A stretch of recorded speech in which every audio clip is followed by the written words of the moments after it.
योग दर्शन विभूतिपाद में आपका स्वागत है। आज का विषय है बंधन के कारण कर्म संस्कार।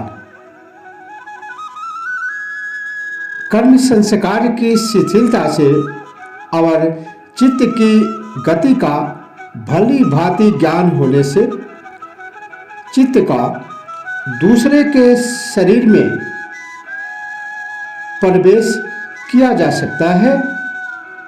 यह हठ योग का विषय है। महर्षि पतंजलि इस महत्वपूर्ण विषय को बताते हुए पतंजल योग सूत्र 28 में कहते हैं, बंध कारण शैथिल्यात् प्रचार संवेदना च चित्तस्य पर शरीरा आवेशः। बंधन कारण शैथिल्यात्, बंधन के कारण कर्म की शिथिलता, च मीन्स और, प्रचार संवेदनात् चित्त की गति का भली भांति ज्ञान होने से, अधकचरा ज्ञान नहीं होना चाहिए, पूर्ण ज्ञान होना चाहिए। चित्तस्य चित्त का पर शरीरावेशः दूसरे के शरीर में प्रवेश किया जा सकता है।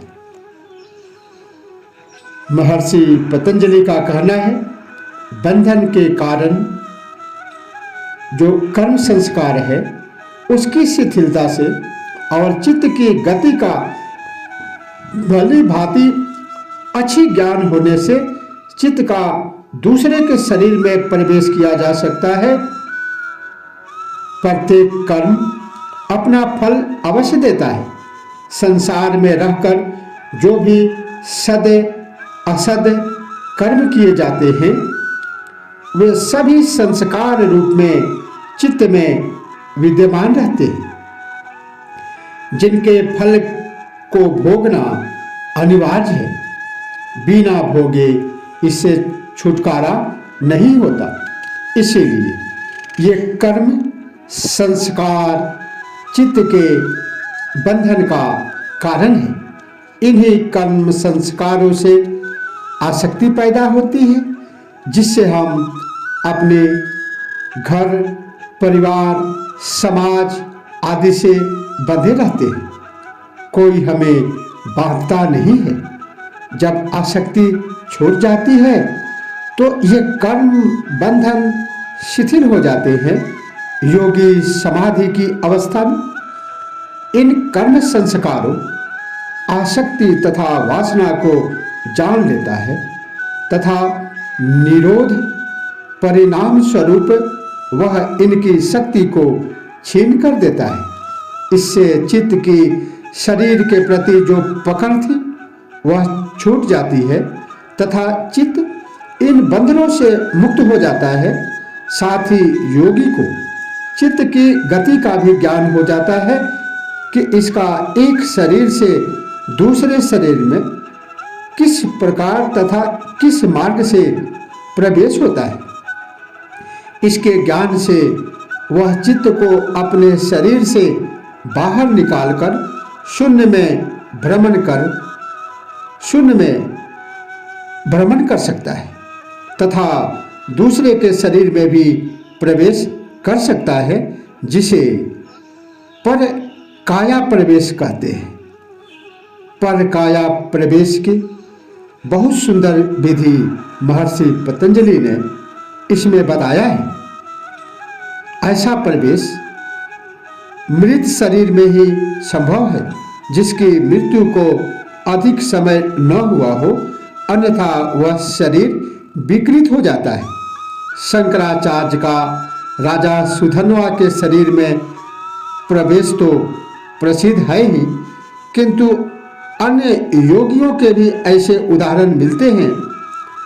जब किसी शरीर से चित्त को निकाला जाता है तो उस शरीर की रक्षा करना भी आवश्यक है, जिससे वह विकृत न हो।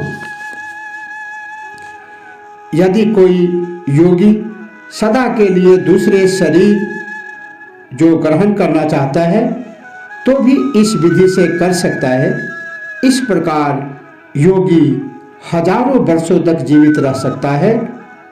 पर काया प्रवेश की विधि विशेष रूप से हठ योग में दी गई है।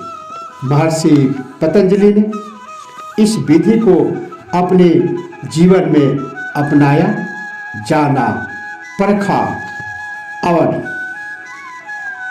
विशेष परिस्थिति में योगी आध्यात्मवेता, आध्यात्मिक पुरुष संकट काल में इसका उपयोग कर सके। इसलिए यह जन कल्याण के माध्यम से अपने उत्तम ग्रंथ योग दर्शन विभूतिपाद सूत्र 38 में 38 में लिख दिया। बंधन कारण शैथिल्या प्रचार संवेदना च चित्तस्य पर शरीरा वेशः। आज इतना ही। इसी के साथ ओम नमः शिवाय। जय श्री कृष्ण।